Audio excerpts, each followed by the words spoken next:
Kia ora koutou katoa. Welcome along to this media conference. I'm joined obviously by three other ministers, Honourable Michael Wood, who among other things is the lead minister for Auckland in terms of our cyclone recovery, but is also the Associate Minister of Finance, who's done quite a lot of work around the piece of work that we're going to be discussing today.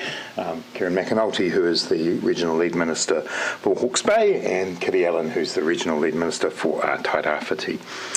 I want to start today by acknowledging that the period of time since Cyclone Gabrielle and the Auckland anniversary weekend floods has been enormously stressful for a lot of New Zealanders. Those families and households who have been impacted have been carrying with them the trauma of what happened on those days for the last 108 days in the case of Cyclone Gabrielle. I want to acknowledge that this has been a tough period of time for them and continue to acknowledge that the government and indeed local government continues to be with you and stay with you throughout this process. Today is a big day, but there are more big days to come, and we acknowledge that and want to make sure that everyone in affected communities knows that we are in this for the long haul. I just want to briefly recap on the process that has got us to this point now. Through the work of the Cyclone Task Force, insurers, local councils and other government agencies, we have been undertaking a risk assessment process across the most impacted areas from the cyclone and the Auckland anniversary weekend floods. The reason for taking on that process was to make sure that there was a consistent set of information on which future decisions could be based. We were able to use data that insurers had, along with data that local councils had, to ensure that we had that single source of information. At the beginning of the month, beginning of May, we announced the series of categories that we had. Category 1 being areas where repair to previous state is all that is required to manage a future severe weather event risk. Category 2 being community or property level interventions are needed to manage future severe weather event risk, but that could include the raising of stop banks or improving drainage or property level works. And Category 3, areas in which there was a high risk that it would not be safe to live in the event of future flooding or landslips. Homes in these areas would not be able to be rebuilt on their current sites, although there may be other land uses for them. So that exercise has been gone through over the course of the last few weeks. The process has been locally led and will continue to be locally led. That is a commitment that we made right at the beginning of this. We would support local communities and local councils to make decisions, and what we're announcing today is further evidence of that, but that we would also ensure that local voices led the way, and that will continue to be the case as we make advances over the next few weeks. In terms of what we are talking about today, the focus is obviously around Category 2 and Category 3 properties, properties that are in Category 2 or Category 3. In terms of Category 2, the areas where further mitigation and works will enable people essentially to stay in the communities that they're in. A process now is going to be worked through between councils and the government to develop up plans and business cases for the work that is required. You'll be aware that Budget 2023, we announced an initial $100 million payment for this financial year that could contribute to that work. Business cases will be developed over the next few months, and we hope to have all of that work finalised by early next year, so there is certainty for people around how that will work. What the government is committing to today is a cost-sharing approach to Category 2, as evidenced by that funding that we announced. When it comes to Category 3, what has been announced today is that we have a series of indicative assessments, and you will have seen that in Hawke's Bay, for example. The Council has released maps around the Category 3 areas. Those assessments will now be worked through by councils with those who are affected. But what we can confirm today is that the government will be supporting local councils to provide a voluntary buyout scheme for people who are in Category 3. The costs will be split between central and local government. The process to understand how that split will work is underway and will be completed by the end of June. Obviously, there are a number of issues to work through when it comes to how those costs will be split, and we are working with councils on issues such as valuation criteria, how we deal with insured and uninsured, and who ends up with the final ownership of land. That process, as I say, we hope to complete by the end of June, and that will align with the discussions that councils are having with affected property owners over the course of the next little while. Obviously, there is regional difference, which we indicated some time ago in terms of the exact time frame. So in terms of Hawke's Bay, they have released the maps and so on today. In terms of the Auckland Council, they will begin their discussions, I believe, Minister Wood, from the 12th of June with those in affected areas in the Tairāwhiti. Some of those contacts have already been made, and further contacts will be made over the coming weeks. The two other matters just before we come to questions. The other is that there is a parallel process underway here for whenua Māori. There are significant complexities and issues with multiple ownership of land. Clearly, in a number of cases, we have significant sites for different iwi and hapu, including marae, urupa, and so on. We want to work through that in a careful and considered way. That consultation, given Treaty of Waitangi obligations, will be led centrally by Te Arawhiti and the Cyclone Response Unit and DPMC in line with local councils as well. It is definitely a complex area. It's one where initial discussions have begun, but that will exist in parallel to the process that has been announced today. And then finally, just to be clear, today's announcement is about residential properties. That does include residential properties on commercial land, but it is about residential properties. When it comes to the future of businesses and commercial operations, in particular orchards and farms and so on, we have discussions underway already, including with for example, the horticulture sector on what further support will be available from the government. We also have a series of regional recovery plans where the regions are bringing together their overall thoughts around what a regional recovery plan would look like, and again, how the government might be able to support that. So those discussions are ongoing, but today's discussions are about the importance of supporting people in residential properties with their next decision. Just before we come to questions, Minister Wood, would you like to add anything to that? Thank you, Minister Robertson. The one point that I will add is that as we've worked our way through this process, the government has been focused on striking a very careful balance between making decisions in a timely manner and giving communities, households, the certainty that they need to move forward, but also getting it right, because these are very big decisions. And as the process moves forward, the categorisations that councils will announce in the coming period will be on an indicative basis. So there will still be an opportunity for households to engage with councils to raise questions about those before final decisions are made in the coming months. Thanks, Minister. Questions? Are you confident that you're not making the same mistakes as the government did with the Christchurch red zones?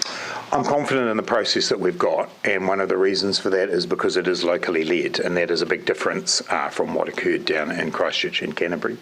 We have tried to learn as many lessons as we possibly can from that.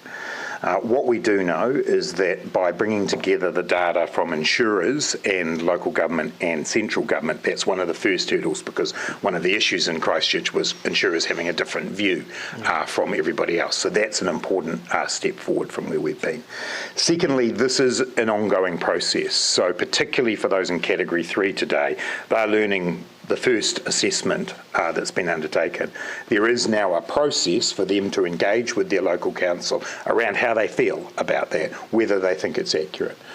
It's really important that what we've done has been based on evidence. So these are evidence-based assessments, but obviously people will want to go through and make sure they understand them when it impacts on them. So because of all of those reasons and the ongoing process we've got, I'm confident in what we're doing. It's not this likely to change.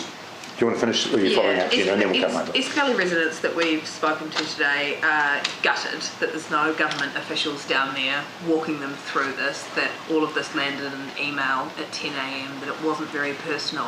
Why did no one go and communicate this to them?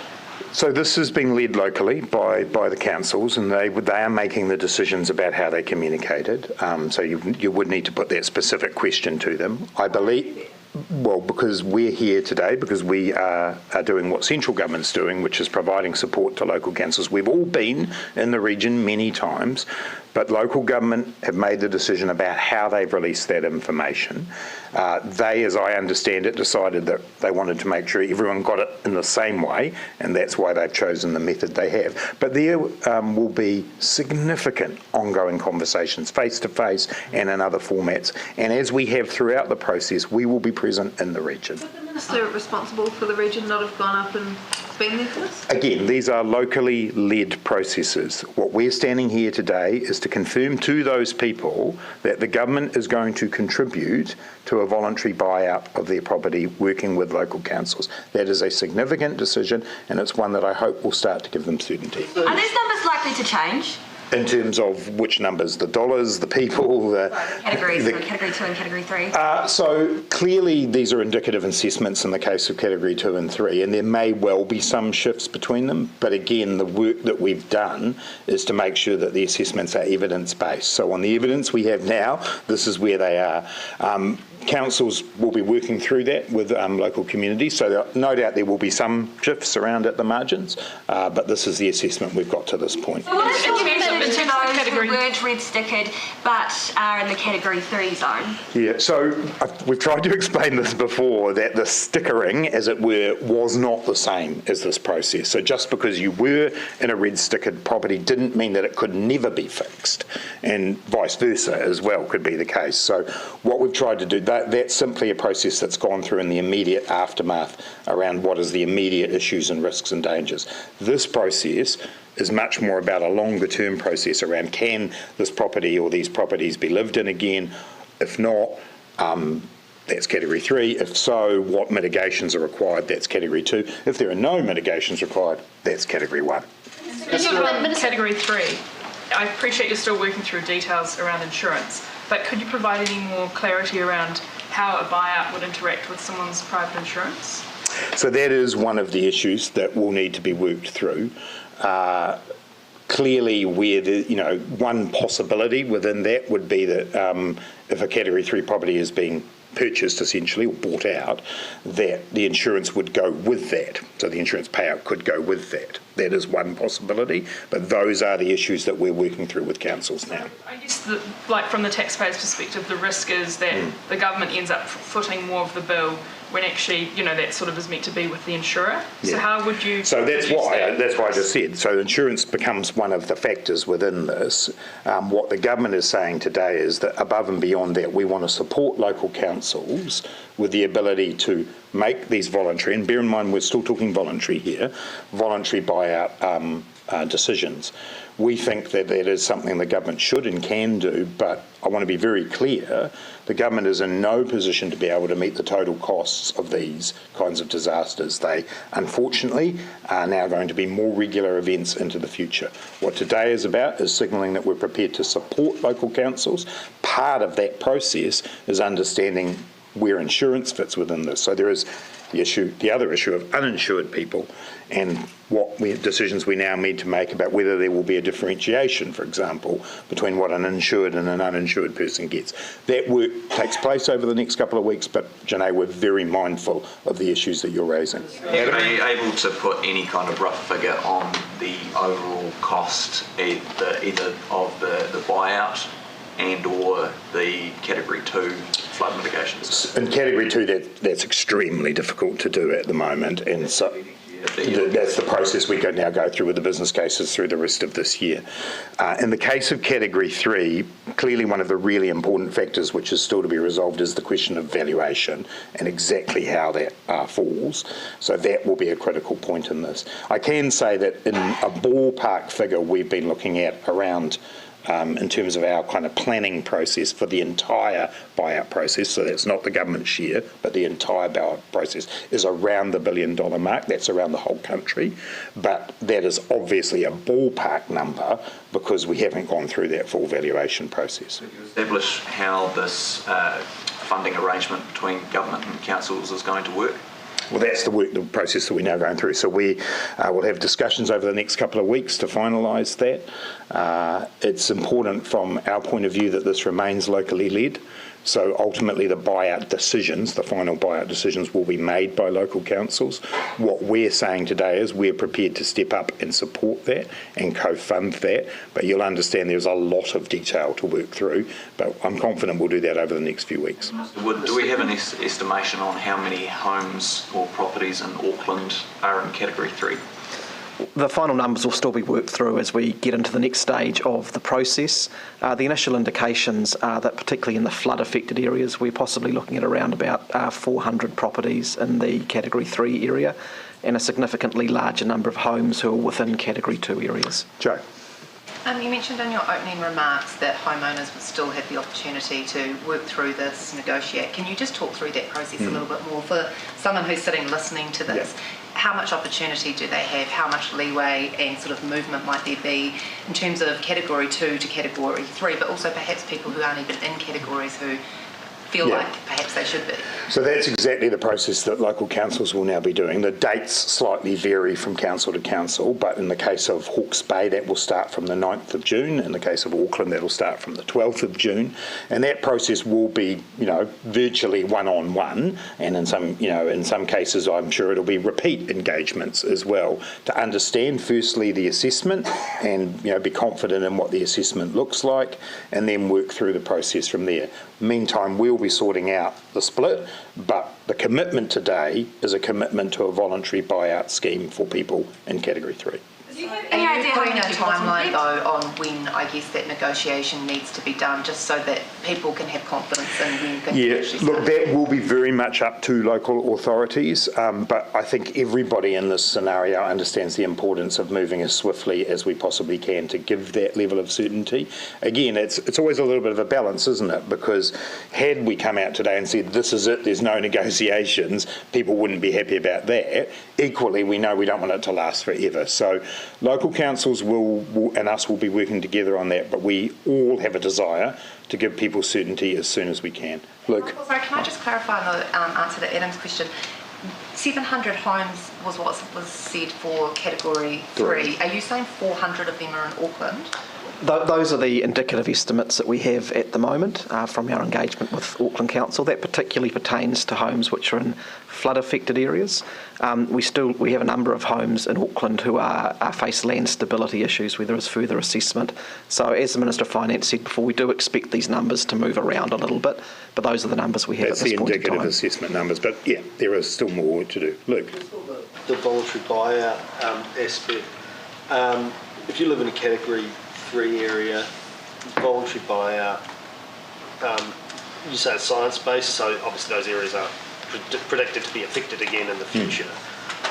If a person, for example, didn't want to take the voluntary buyout, what would be their chance of getting insurance?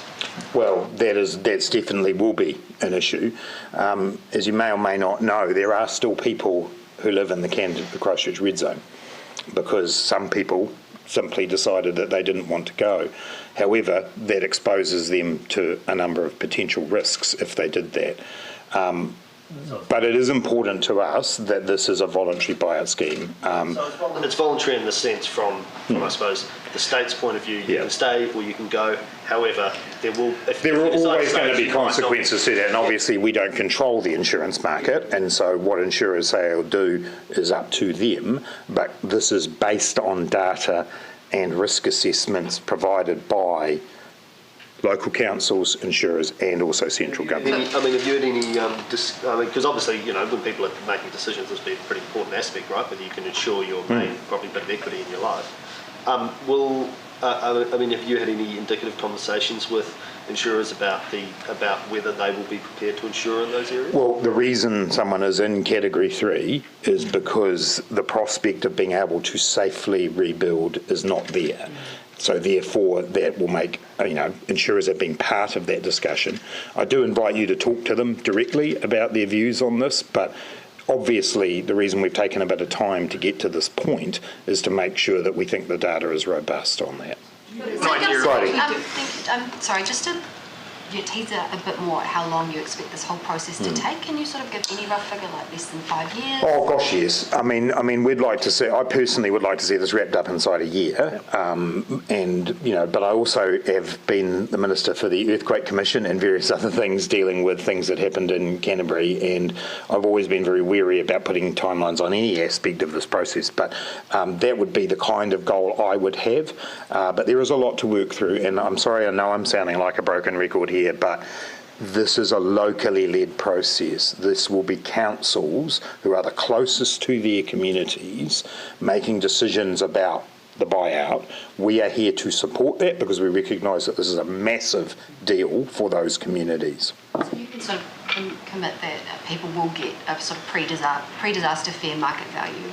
Yeah, so the valuation process we have to go through, but we absolutely, one of the principles on this is being as fair as we can possibly be.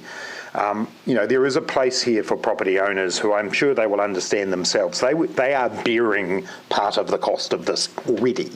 And so they'll understand that as we go through that valuation process, we want it to be as fair as possible. That is clearly one of the areas that we're talking through with local government at the moment on. Minister, you've noted that we'll only see more and more of these climate events. Does this voluntary buyout set an expectation or a precedent that kind of when a climate event hits, that people will expect some sort of compensation or buyout from the government? Well, what it's an understanding of is two things. The first, that these are major shocks to people's lives, and we need to, as a government, working with local government, work out where we sit on that. But what we've been very clear about today, and you'll see it's in our media release and all the comments we're making, the government simply cannot bear all of the cost of this. Individuals already are bearing the cost of this. Clearly insurance is an important matter, and I mentioned before in answer to earlier questions that, that will be a factor in where the buyout reaches. But local government obviously hasn't got all the resources in the world either. Let's be clear, the number of people in Category 3 areas today, and it's devastating, I imagine, for some of those people to hear that news today, also the certainty that they want in some cases, but we're talking here about around 700 properties, so this has been a very careful scientific assessment to say we genuinely don't think these areas are places where it's safe for people to live now. So there are limitations around what we're doing here, and the government is making very clear today that as these events unfold over future years, we're here to help, we're here to support, but we cannot meet all of the costs. Just following up on that, you mentioned also some of the complexities regarding the process with whenua Maori. Are you able just to elaborate a little bit on that, and is the government committed to meeting all its te tiriti obligations? I'm happy to invite Minister Allen to come forward on this as well, but yes is the answer to the second part of your question, and one of the reasons why we have adopted a parallel process is exactly because of those obligations. There have already been discussions, obviously, with iwi and hapu as we've been going through this process, and there are, whenua Māori is a different category of land under law, and so therefore we are working through that process with iwi and hapu involved. It is a very complex process, but as I indicated, we are doing that differently in the sense that is centrally led, so that is led by Te Arawhiti and the Cyclone Response Unit in DPMC with local government alongside us. That reflects exactly what you've said in your question. Just to follow up on Aaron's previous question, is this basically the framework that we'll use for any further disastrous weather events?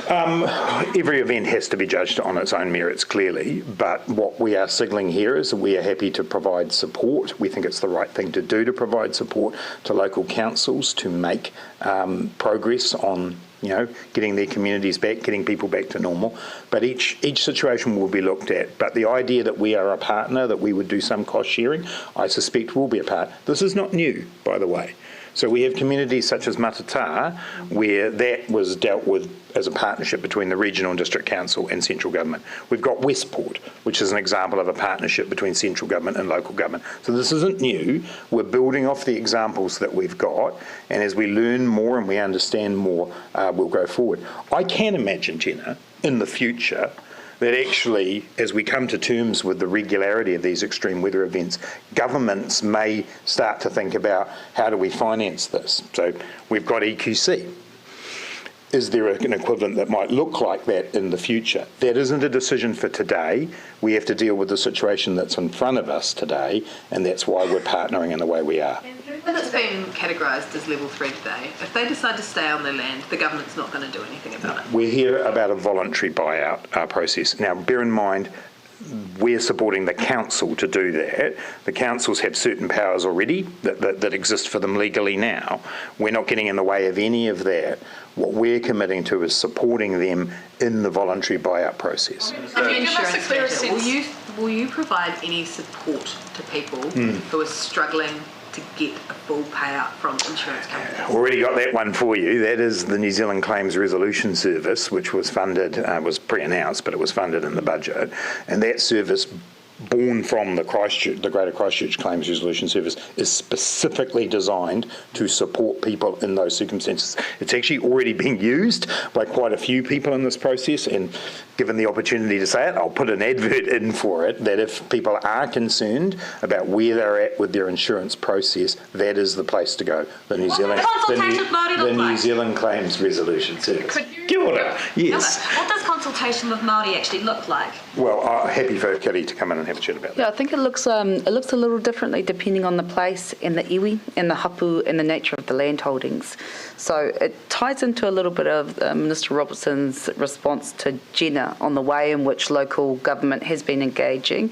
For example, the Gisborne District Council yesterday made the calls to the 17 residents that are impacted, and many of them are Māori whānau. So at a higher level, the treaty responsibility and the treaty partnership, that sits with us, the government, which is why we have such a hands-on engagement or undertaking this parallel process with Māori. That's led by Minister Davis and others through Te Arawhiti, directly with those iwi, and they're meeting regularly. How that plays out, though, on the ground, that looks like direct relationships between myself and those iwi, Minister McAnulty, all of us as well, making sure that we are really understanding what the issues are and being responsive the entire way through, supporting local council where they can't necessarily undertake that role as well. And just to add to that, I think of the example of where I visited at Omahu Marae, where there is a succession of different types of land holdings around the marae. So you've got the marae itself, you've got urupa, you've also got whānau-owned homes, you've got papakainga homes linked to the iwi, all there. It is a matter of literally going through and understanding that. The big issue here is obviously the future of collectively owned land, where you have thousands of shareholders in the land, some of them not even in Aotearoa. That will require a very bespoke process. What we want to do is get, as Minister Allen's alluded to, a set of principles clear and then start moving through in that hapu by hapu, iwi by iwi process. Does the direct relationship mean direct funding? Yeah, in parts it does, and that's what we've seen, for example, through the budget 23. We saw direct funding through Te Puni Kōkiri for rebuilding of homes on whenua Māori and within papakainga. I think it was about $30 million, correct me if I'm wrong, Minister Robertson.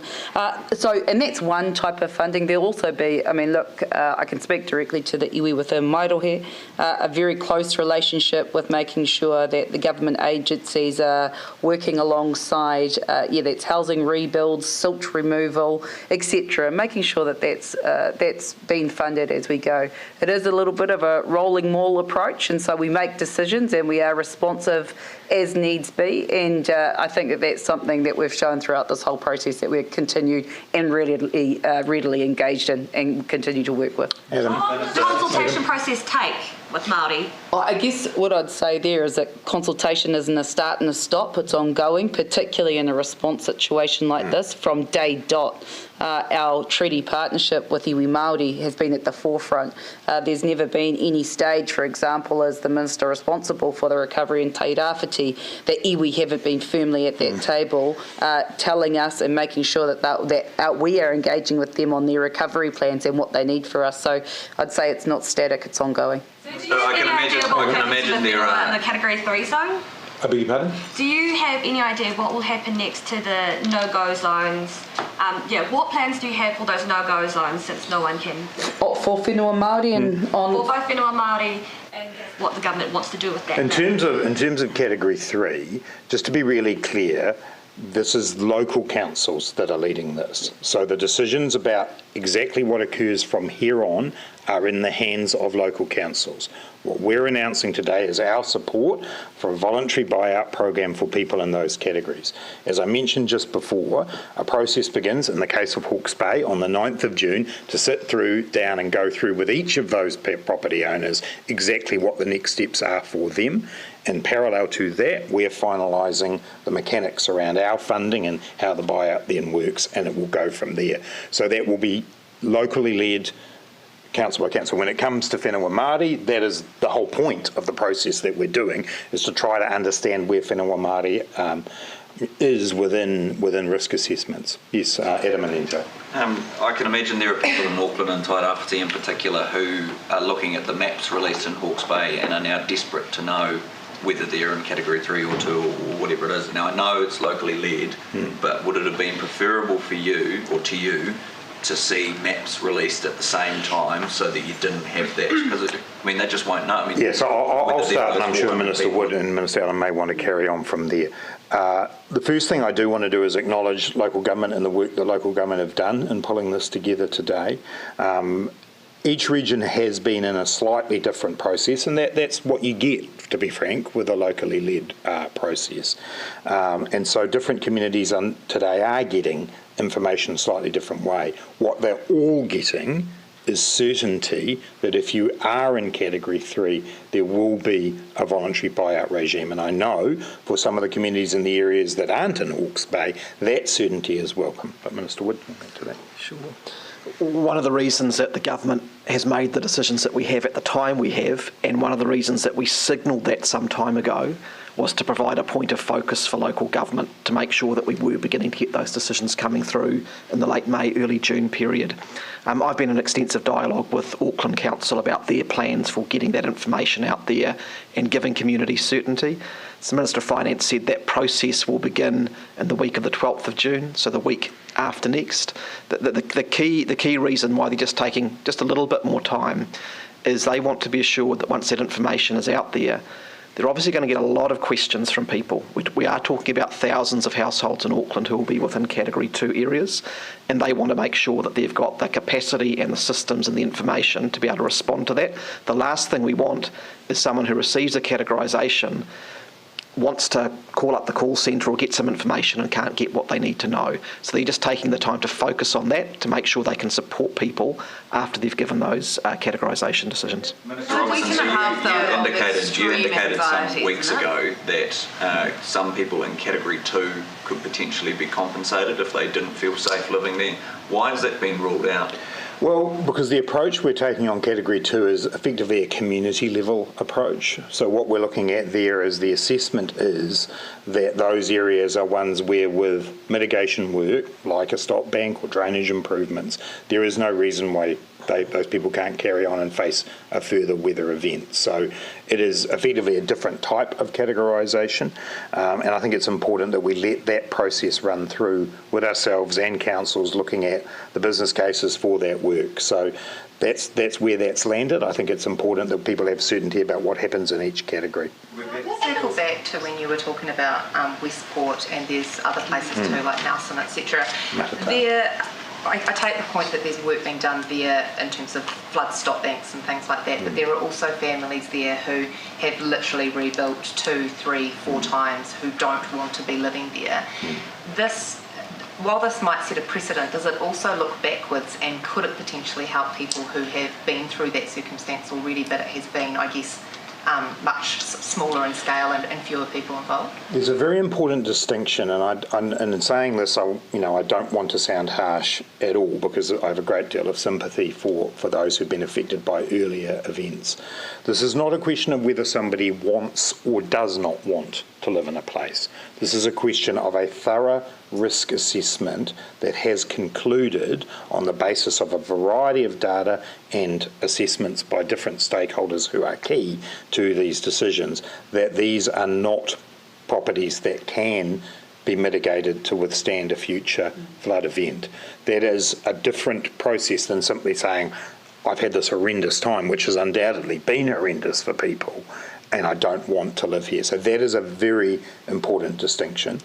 The second thing I'd say is this, as I've answered to Jenna before, this is an evolving process, and the severity and regularity of weather events means that we're going to have to keep moving forward and looking ahead, but that distinction is the distinction that I make about it. So that full assessment that has been done in this case was the same assessment that was done in these other locations? Well, indeed, local councils will have been making those kinds of assessments. The process that we've used this time, I would judge as probably more integrated than any of those processes, because we did bring the insurers in to the picture. For Category 2, Janae, and then we'll come up. For Category 3, could you give us a sense of how the costs will be split between councils and government? Are we talking 50-50 or 20-80? That's the process we're going through now, so we don't have an answer for you today on that. I think I've been pretty clear in the comments to your earlier questions that the Crown cannot wear all of the costs here, but what we want to do is work through with local government.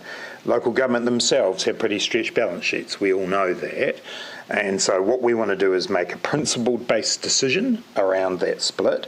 Then I'm sure there will be conversations that follow from that with local government about how we all finance our way through this, but we haven't made those decisions, so I can't answer that question today. Just in terms of like the ballpark $1 billion figure, so that was for Category 3 buyouts, that was just a rough number, right? So if you go $1 billion divided by 700, that's 1.4 million per property. That sounds quite high. So how does...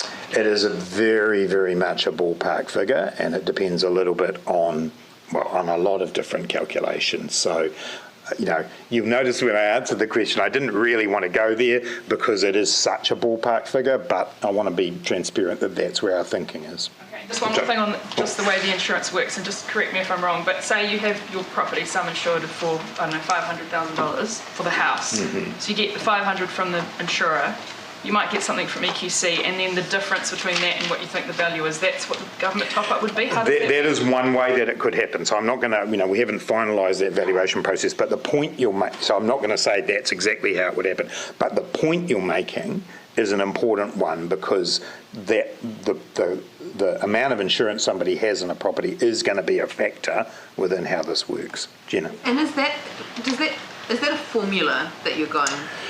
So, look, we haven't finalised that, so we're looking to make sure that in our work with councils, the funding that we provide to support councils to make this, clearly that's taxpayers' money, and we want to make sure that that's been spent well and has been spent on a principled basis. But we are now getting into the things we will be negotiating with local government over the next few weeks. The Category 2 mitigation stuff. What kind of timeline are we looking at for that actual mitigation work to happen? Because to actually happen, yeah. But a bunch of people whose homes aren't really livable, they're having to rent other homes, and then they've got to wait until clean up mitigation before it's safe again. Look, it is really challenging, and I just want to be careful though about the language about whether something is livable or not livable. What Category 2 is saying is we think there are mitigations that mean you will be able to withstand future events. I'll give you an example. The day we went up to Hawke's Bay and announced the budget stuff, we stood beside the stop bank that had been raised. From woe to go, that was about an 11-month project to lift that stop bank all the way. We clearly are going to want to be moving as fast as we can so that those people who are in properties within Category 2 feel confident about being there. But we've also got to be honest about the fact that we cannot click our fingers and make what will be very significant changes around the country all in one go, all at once. So the process we're going to go through over the next little while is working with councils on business cases for what they want to be done. Indeed, at a community level, if there are other things that are more like a drainage system or something like that can be done, and move as swiftly as we can. And as I indicated before, we want to finalise that by early next year so that we've got certainty. Then, you're right, there is a question about how long it will actually take to do those works, and that will be something that people in Category 2 areas will be having to think through themselves along with their councils. Did you want to say something, Michael? Just, the one thing that's important to note there is that within Category 2 we have there is a distinction there between properties where a property level intervention and a community level intervention is likely to be the best solution, and that is likely to also have a bearing in terms of the time it will take. Generally speaking, those community level or catchment level interventions will be bigger than a property level intervention. Yeah. Where are you going to build a stop bank? So how long until those people who don't have any certainty over whether they're Category 3 or Category 2 today, how long until they know that, and then how long until they know what intervention, and then how long until that intervention happens and they feel safe again? Sure. Look, I met with some of the people from West Auckland actually just before we came in here today, and for them having some certainty about there being a plan for both 3 and 2 was the key thing for now that has given them some hope that there is a way through what has been a really difficult situation for them. In the case of Auckland, there's been a lot of good work which is going into looking at those areas, those stream catchments that have been so difficult in recent times and through Gabrielle and the floods. And that will involve a mix of property, community level. There are ways of managing water. Sometimes it's about making space. Sometimes it's about what we call nature-based solutions, where we allow wetlands and other things to do some of the work in those spaces.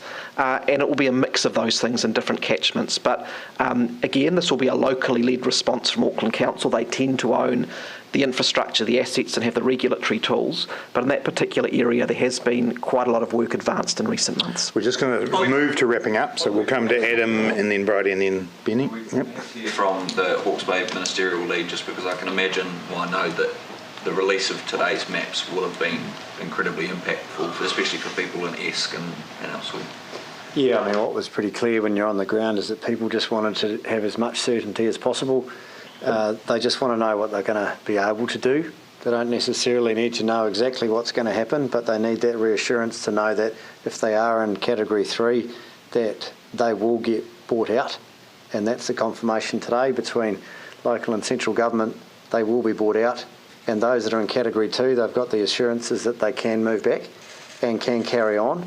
And if there's anyone in Category 2 that don't want to stay for personal reasons, at least they now know that the insurance companies have told us that those properties will be insured moving forward. So that must be incredibly reassuring to them. But for the Hawke's Bay councils to get to where they are today, to be able to reassure those people, I think has been a tremendous effort. You know, there's 4 councils and a regional council. It's clear that Hawke's Bay has seen massive damage, and they've been under the pump to provide that certainty. So to be able to do that alongside the government announcement that we will step up and help financially, I think will be reassuring for a lot of people. Will there be any specific mental health support wrapped around or directly targeted through the consultation process with people in Category 2 and Category 3 in particular? Because I can imagine this process will be huge for them. Yes, there will be. While the councils are leading the categorisation work, there's still a responsibility to ensure that those that need assistance for personal or health reasons will get it, and that is absolutely a priority. Brian. Just to clarify, so if residents don't opt for the buyout, can they still rebuild? I beg your pardon, if they don't. They don't. Yeah, in Category 3? Yeah. So again, this is the issue we were saying before, that you know, from our perspective, this is us supporting the councils to make this decision. It is voluntary. Obviously, if somebody was wanting to do that, there are certain processes that they would need to go through, like consents, resource consents and so forth, which would be decisions that the local council would then make. So, you know, this I think Luke's question earlier on, you know, it is a theoretical possibility and in fact a real one in the case of Christchurch. However, there are lots of hoops and existing laws and existing regulations that would come into play at that point. We'll finish with Ben. On the Category 3 homes, given you're dealing with different councils with different resources, would you be looking, when it comes to cost sharing, to strike different deals in different parts of the country? I think it is really important that we have a common shared principled basis for that, and so our intention would be that actually it would be, you know, the same across councils. It was the answer I gave earlier on about then the conversation is, if you're a small local authority, how would that be, your share be financed? So, you know, we can agree on a percentage split, but then there are councils here demonstrably that are of very different sizes, have very different, abilities to do that. Those conversations could then be ongoing, and I don't want to get too into that today because I think there are some options there, but that would be the way that we would understand the differentiation between councils rather than a different percentage. Put up loans for those smaller councils. There is already, for example, there's a thing called the LGFA, Local Government Financing Agency, which already exists to do this kind of work. So that could be a model for that kind of thing, but that's the stuff we've got to work through with councils. Those smaller councils, do they have the resources to be carrying out the Category 2? Are you confident they've got resources there? So one of the things that actually, thank you for asking, one of the things that we haven't talked about today is alongside, the $100 million and future funding that would be potential co-funding for Category 2 mitigations is technical support, and we are and have committed to councils to continue, and we're already doing some of this, to provide them with the technical support to get to the point of being able to put those up, those sorts of proposals up. So that's actually part of what we're committing to. Where does that technical support come from? Largely it'll come from government agencies who have that, but also no doubt there'll be other individuals out there that can help. And as I say, we've already been doing that work. Sorry folks, catch you later on. Thanks.